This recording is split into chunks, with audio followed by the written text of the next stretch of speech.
The first thing you need to understand about Captain Zara Ghost A-10 is that she wasn't supposed to survive that Tuesday morning in Afghanistan. Hell, according to command, she wasn't even supposed to be flying. 3 weeks prior, she'd been grounded after what the brass called excessive risk-taking during close air support operations. What they really meant was that Ghost had a habit of getting too close, staying too long, and bringing her bird home looking like Swiss cheese. The A-10 Thunderbolt II, call sign Warthog 21, sat motionless on the tarmac at Forward Operating Base Chapman, its titanium bathtub cockpit gleaming dull gray in the pre-dawn light. Inside the operations tent, Major Harrison flipped through incident reports with increasing irritation. "A-10's done," he told anyone who'd listen. "That woman's got a death wish, and I won't have her taking government property with her when she goes." But that Tuesday morning, everything changed. It started with a radio call that would haunt everyone who heard it. "Overlord Base, this is Ranger 37. We are taking heavy fire. Grid 41 SQR 12,345 67,890. Immediate CAS required. How copy?" The voice crackled through static, young and desperate. A patrol of 8 Rangers had walked into a carefully orchestrated ambush in the Korangal Valley, pinned down by coordinated small arms fire and RPGs from elevated positions. The Taliban had been planning this for weeks. What happened next would become legend, but first, you need to understand what everyone saw that morning. At 6:47 hours, radar operators watched in disbelief as an A-10 lifted off from Chapman without authorization. No flight plan, no clearance.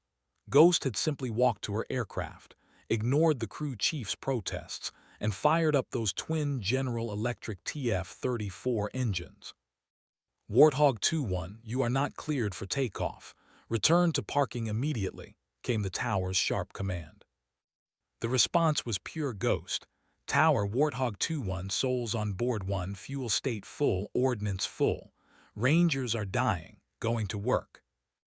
Major Harrison burst into the control tower just in time to see the distinctive silhouette of the disappearing into the mountain haze, its straight wings and twin engines unmistakable even at distance. His face went white. "Get me battalion on the horn, now." What nobody knew, what the investigation would later uncover, was that Ghost had been monitoring radio traffic all night.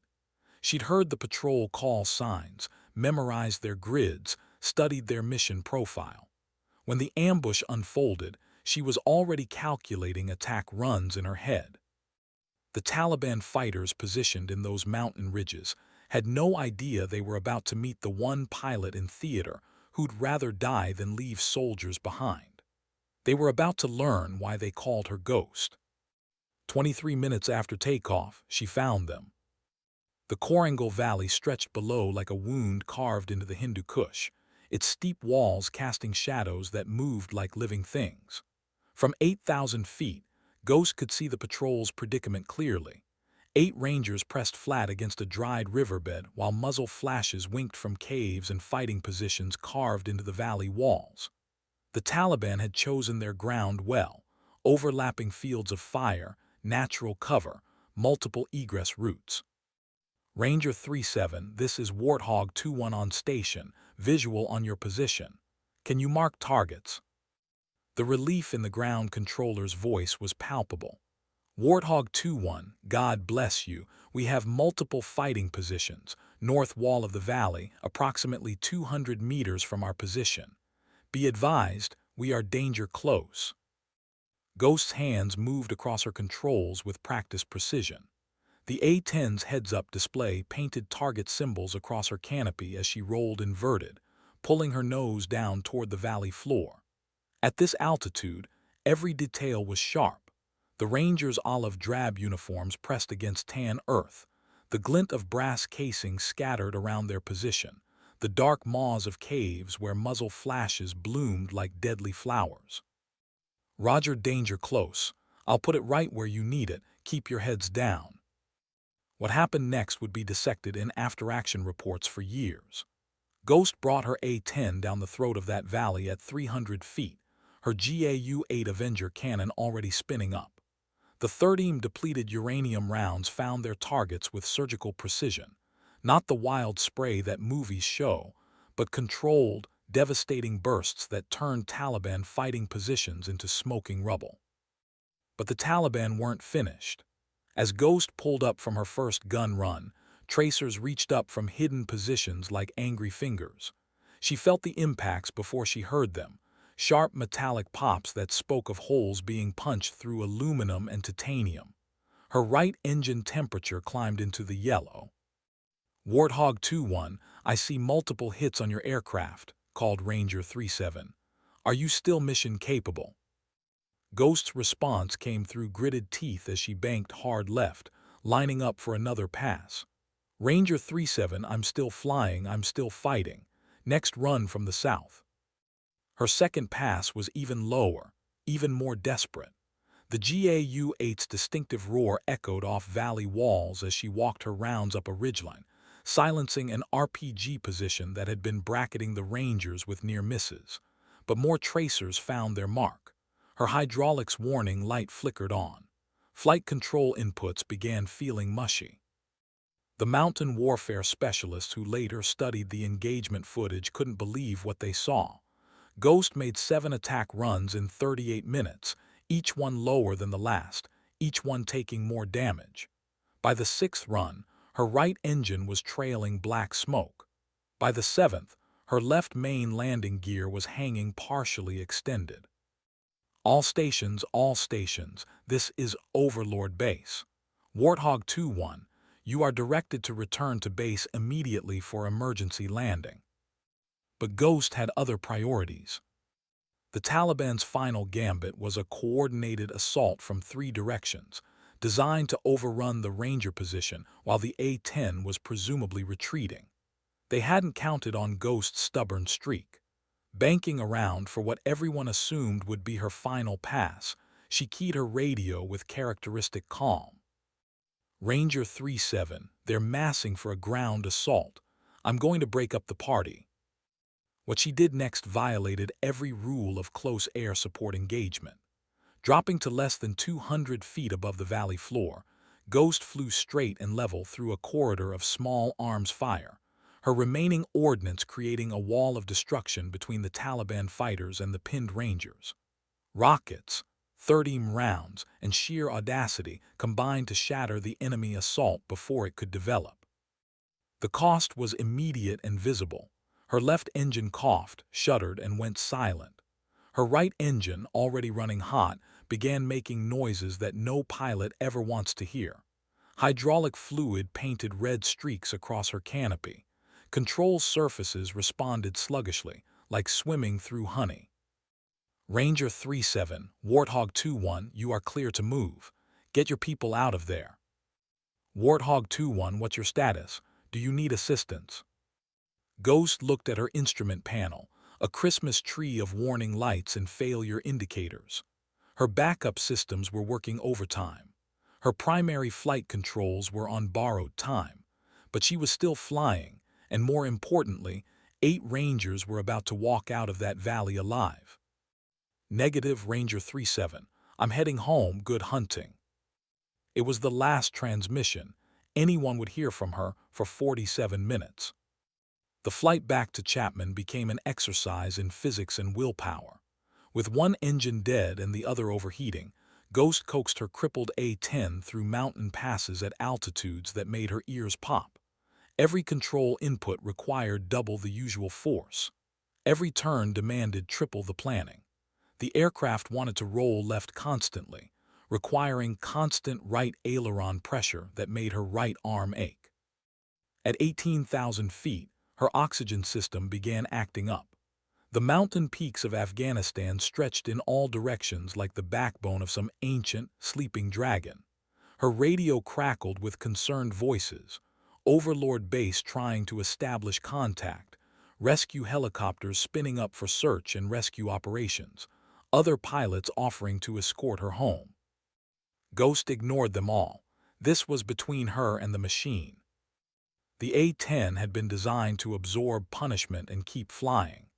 Its redundant systems, titanium armor, and separated flight controls meant that it could lose significant portions of its structure and still complete the mission. But even the mighty Warthog had limits, and Ghost was testing every one of them. At 12,000 feet, her good engine began surging. Power fluctuations sent shudders through the airframe. Her airspeed indicator became unreliable. Her attitude indicator processed slowly, unable to maintain proper reference. She was flying by feel now, by instinct, by pure bloody-minded determination.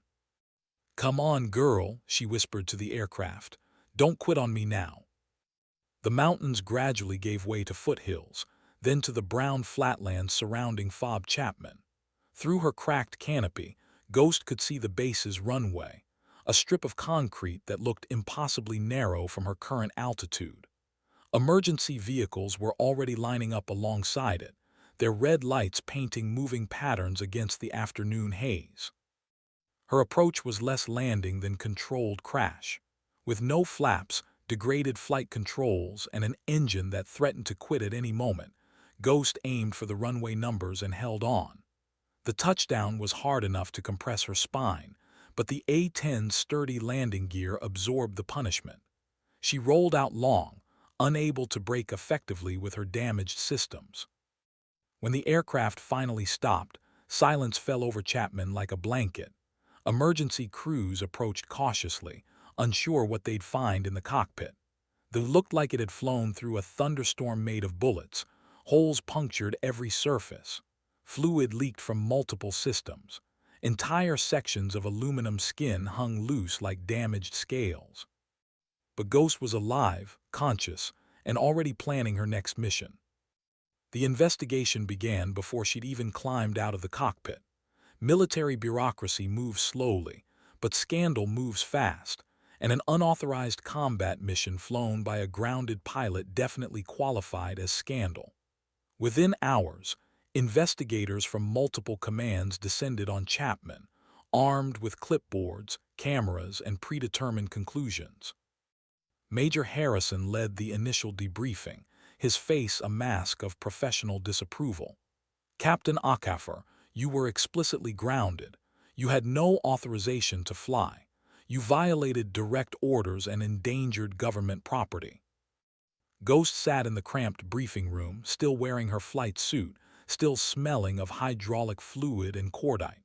Her response was characteristically direct. "8 Rangers went home to their families today, sir. I'd make the same call again." "That's not your decision to make, Captain. Chain of command exists for a reason." The room fell silent.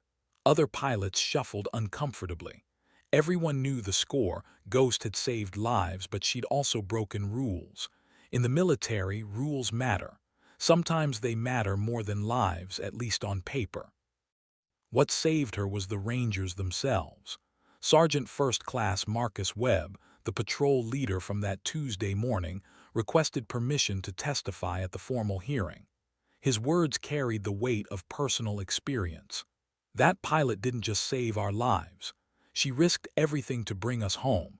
If that's not what we're fighting for, then I don't understand this war." The hearing lasted 3 days.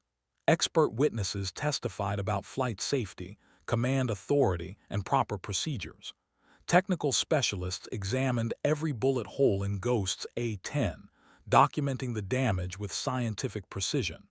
Risk management officers calculated probability matrices and acceptable loss ratios. But in the end, it came down to results. 8 Rangers alive. Mission accomplished. Enemy neutralized. Aircraft recovered. By the cold mathematics of military effectiveness, Ghost's unauthorized flight was a complete success. The formal reprimand went into her permanent record anyway. Military justice is often about appearance as much as substance. Command needed to maintain the illusion that rules mattered, even when breaking them produced better outcomes than following them. What they couldn't take away was respect. 3 months later, Ghost received orders for reassignment to Davis-Monthan Air Force Base in Arizona, home of the 355th Fighter Wing. On paper, it looked like a lateral move, same rank, same aircraft, different desert. In reality, everyone understood it was recognition. Davis-Monthan was where the Air Force sent pilots who knew how to fight.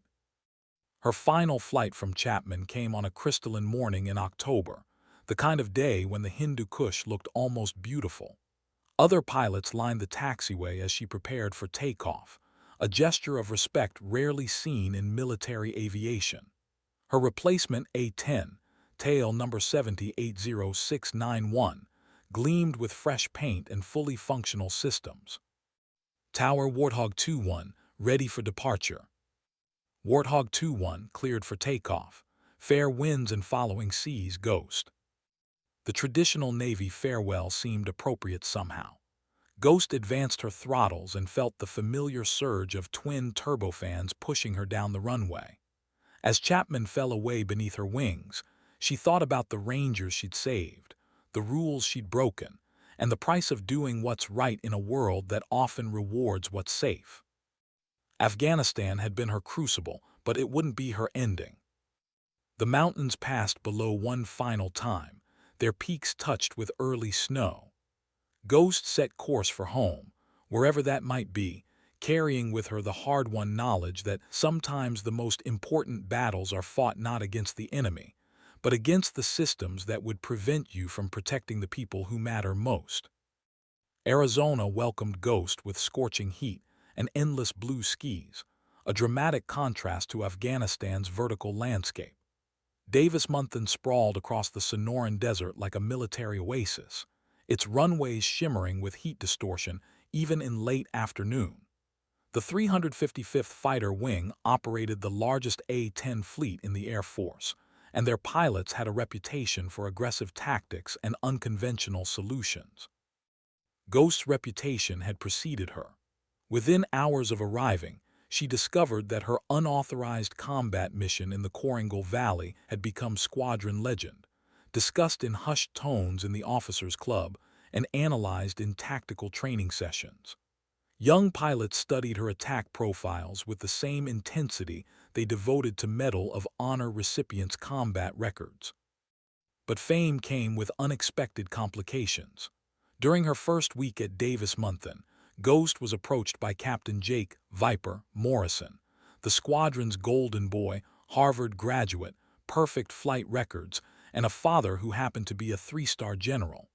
His smile carried the casual arrogance of someone who'd never questioned his place in the world.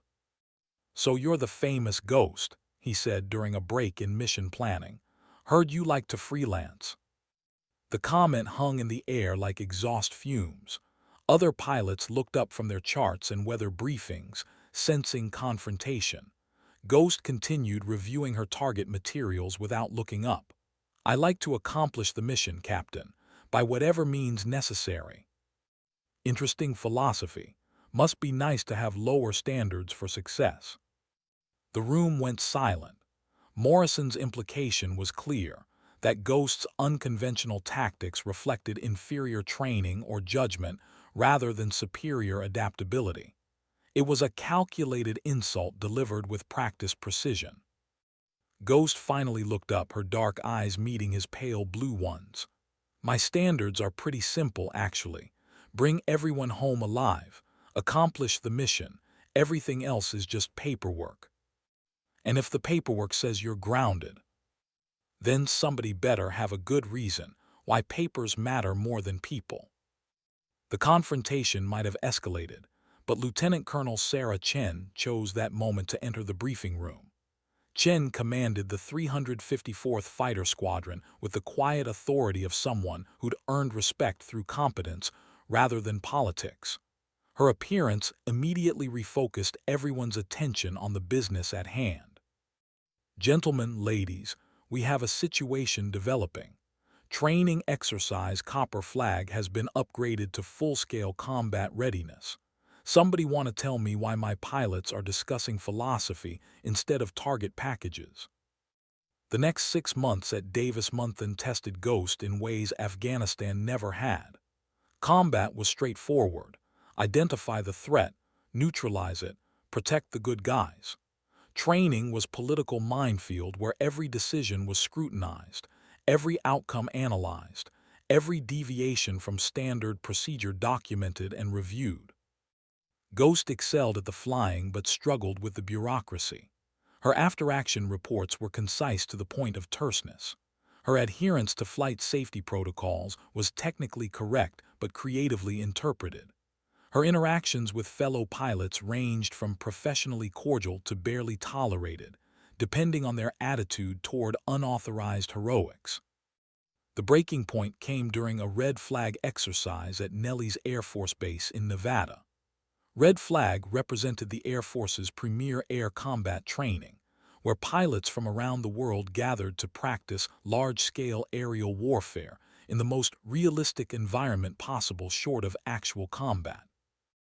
Ghost was assigned to a strike package tasked with destroying a simulated enemy airfield deep in hostile territory. The mission required precise timing, flawless execution, and absolute adherence to the briefed plan. Any deviation could result in simulated casualties, mission failure, and significant career consequences. What the mission planners hadn't anticipated was a last-minute intelligence update indicating civilian vehicles in the target area, a scenario designed to test pilot decision-making under pressure. When the strike package reached the target area, Ghost was the first to identify the problem. Through her targeting pod, she could see what appeared to be a school bus parked directly adjacent to the primary target building. According to the rules of engagement, any attack with potential for civilian casualties required explicit authorization from Mission Command. But Mission Command was 30 seconds behind in the communication loop, and enemy surface-to-air missiles were already launching from concealed positions around the target area. Morrison, leading the strike package, made the call everyone expected. All flights abort attack, abort attack. We have civilians in the target area. It was the safe decision, the politically correct decision, the decision that would look good in the post-exercise review. It was also the decision that left the simulated enemy airfield operational and cost the lives of hypothetical ground troops who were depending on its destruction. Ghost saw it differently. Strike lead, Warthog 2-1, I can thread the needle. Single pass, minimal ordnance building only. Negative, Warthog 2-1, stand down.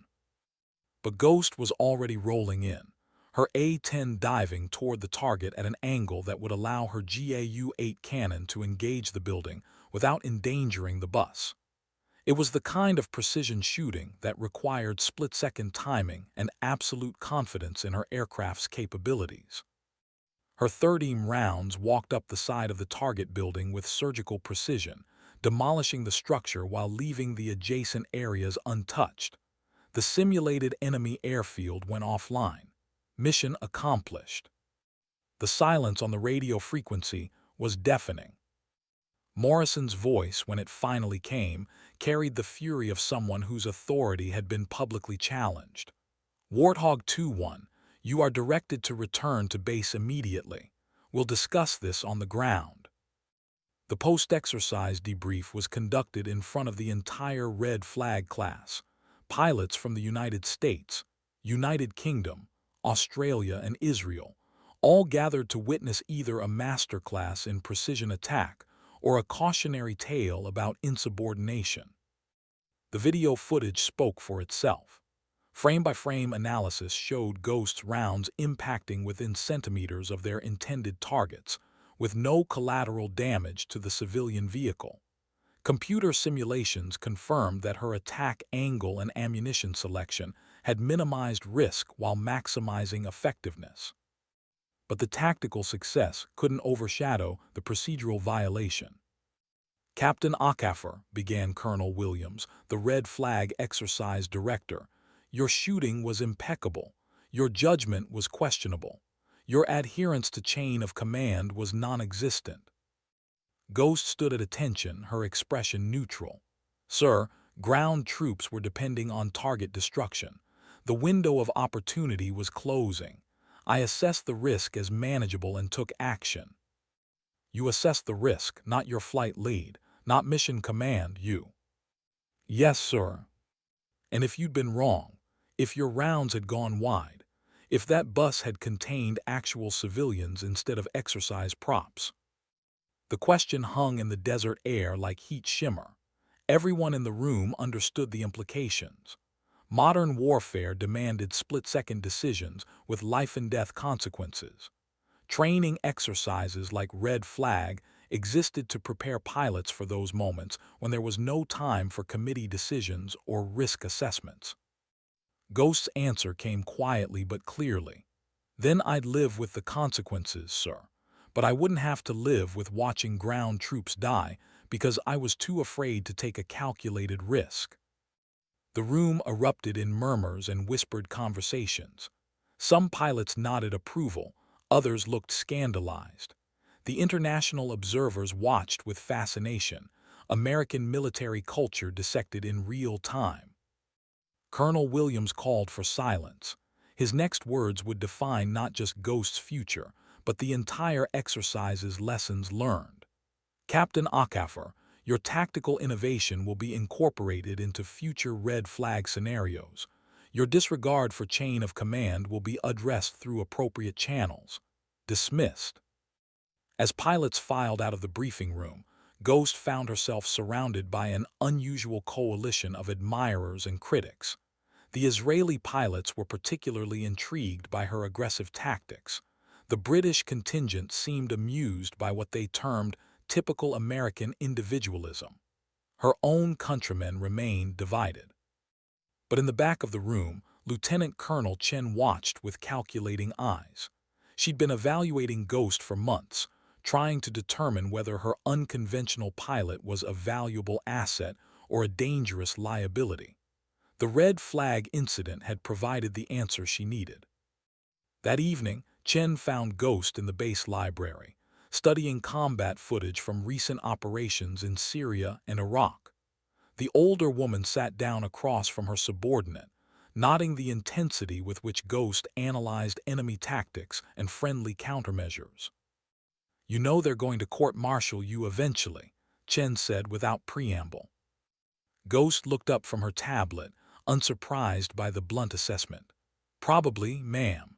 Question is whether they do it before or after they need me to win a war. And if they do it before, then they'll have to win without me." Chen studied Ghost's face, seeing not arrogance but resignation. This was a pilot who understood the price of being right in an organization that valued being safe. There might be another option. The conversation that followed would reshape Ghost's career and ultimately her legacy. Chen had been offered command of a new unit, classified, experimental, designed to push the boundaries of what A-10s could accomplish in modern warfare. The unit would operate with minimal oversight, maximum flexibility, and complete focus on mission accomplishment rather than procedural compliance. "You'd be my deputy commander," Chen explained. "Your job would be to take the most difficult missions and make them look routine. Think you can handle that?" Ghost's smile was the first genuine one Chen had seen from her in months. "Ma'am, I've been preparing for that job my entire career." The transfer orders came through 2 weeks later, buried in routine personnel movements and administrative shuffling.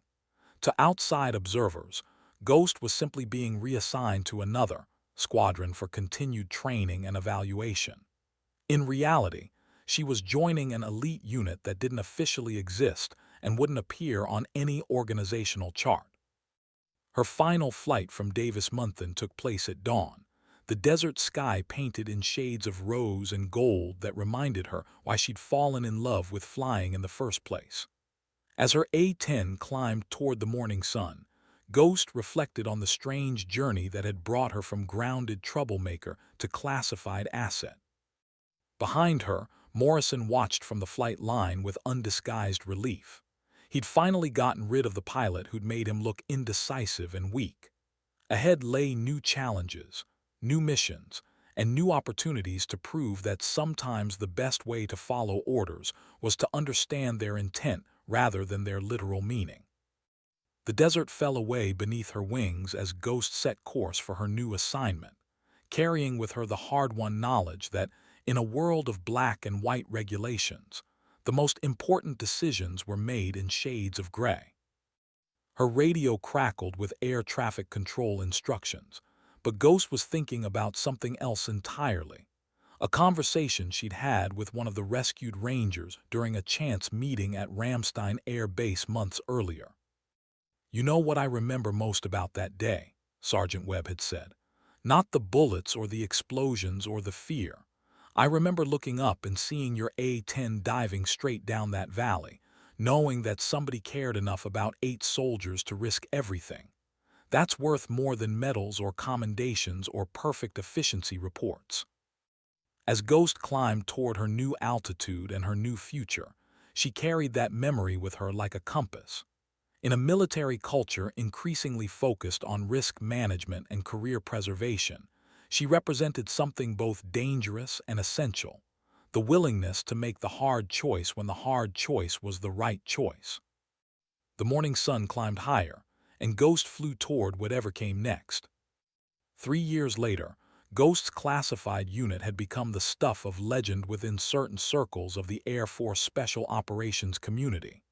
Operating under the innocuous designation Detachment 1, 926th Fighter Wing, they specialized in missions that conventional units couldn't or wouldn't undertake.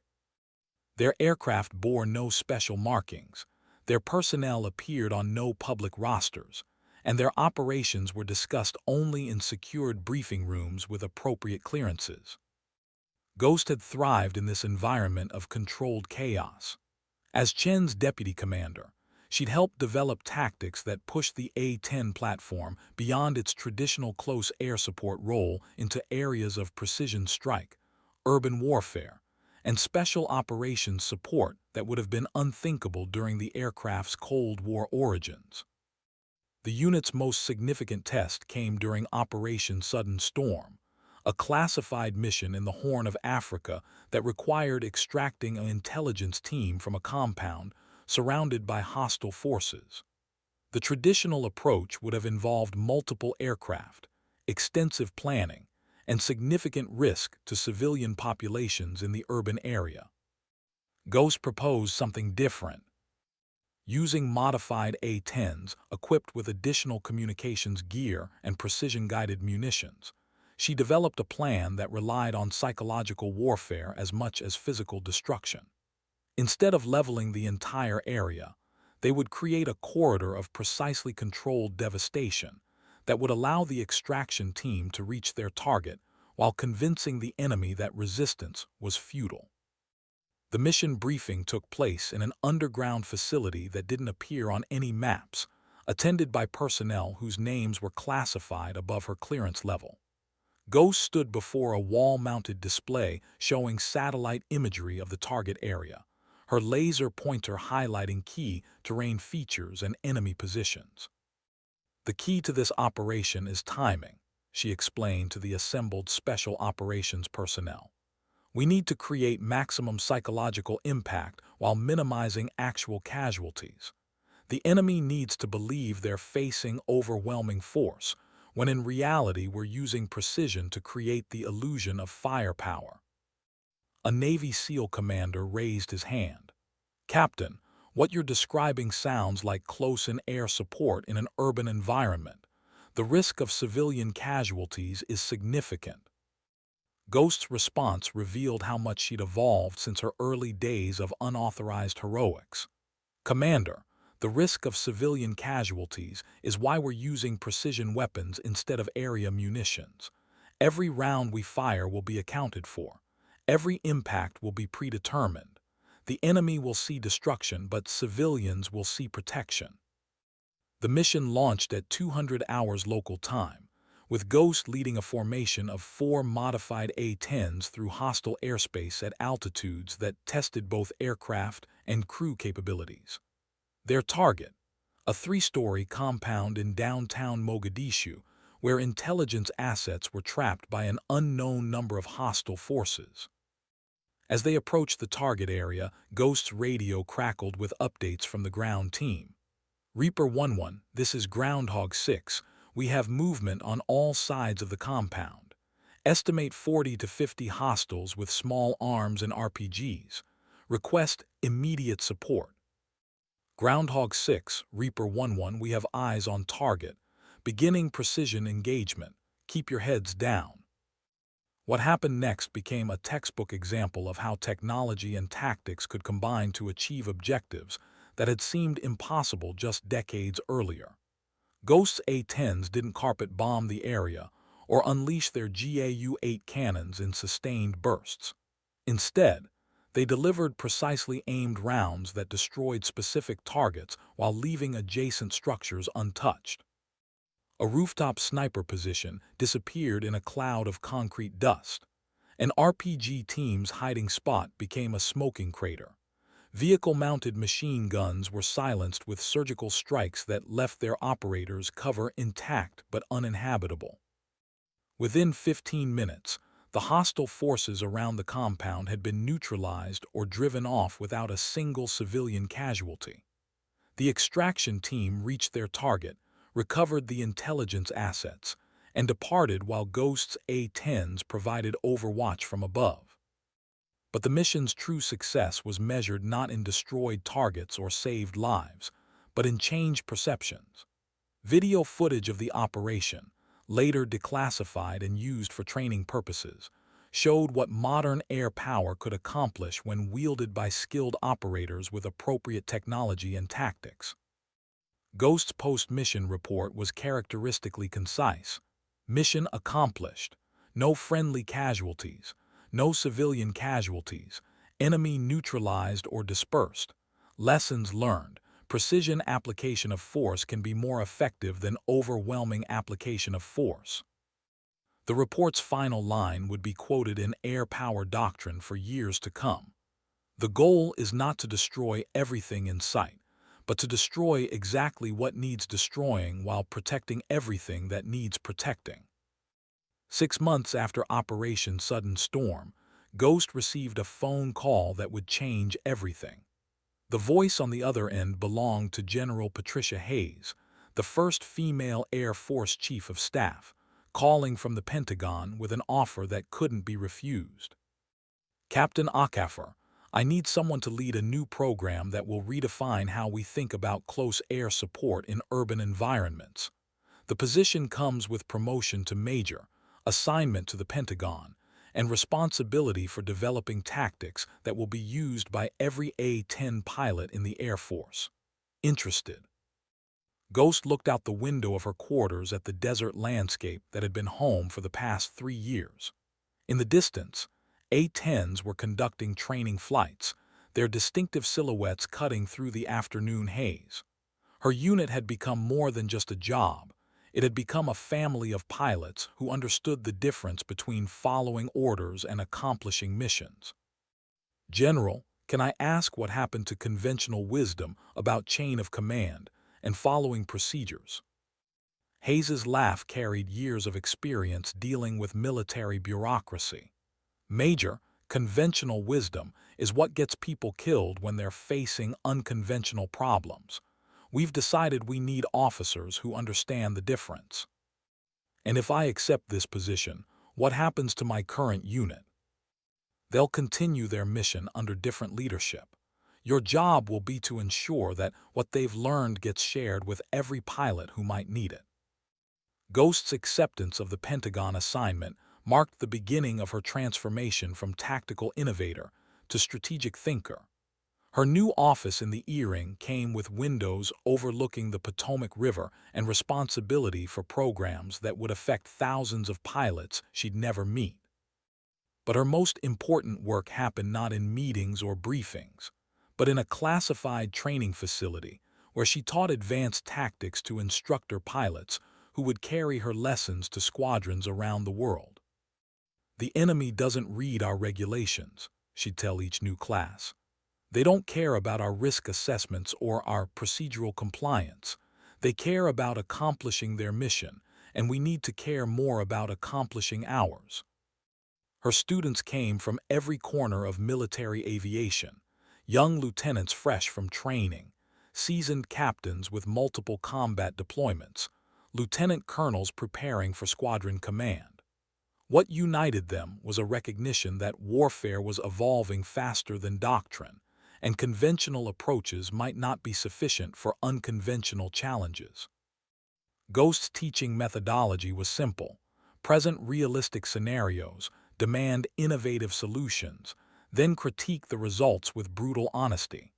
No sacred cows, no protected assumptions, no solutions that worked in theory but failed in practice. During one memorable session, a cocky young captain proposed a textbook close air support profile for clearing insurgents from a village where civilians were being used as human shields.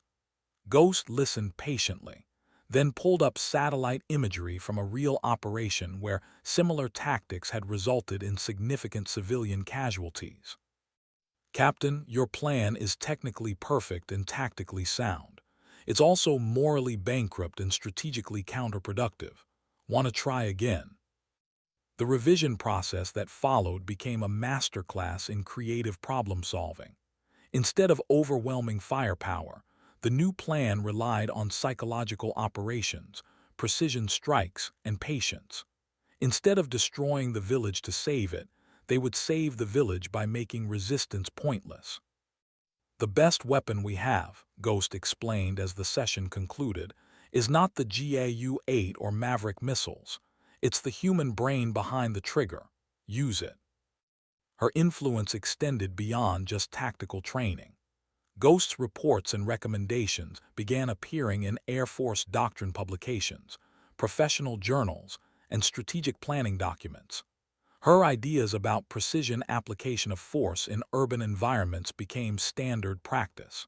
Her emphasis on protecting civilians while accomplishing military objectives influenced rules of engagement across multiple theaters.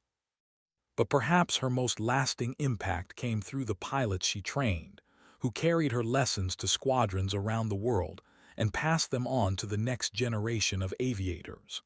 They called themselves Ghost's children, and they could be identified by their unconventional approaches to conventional problems.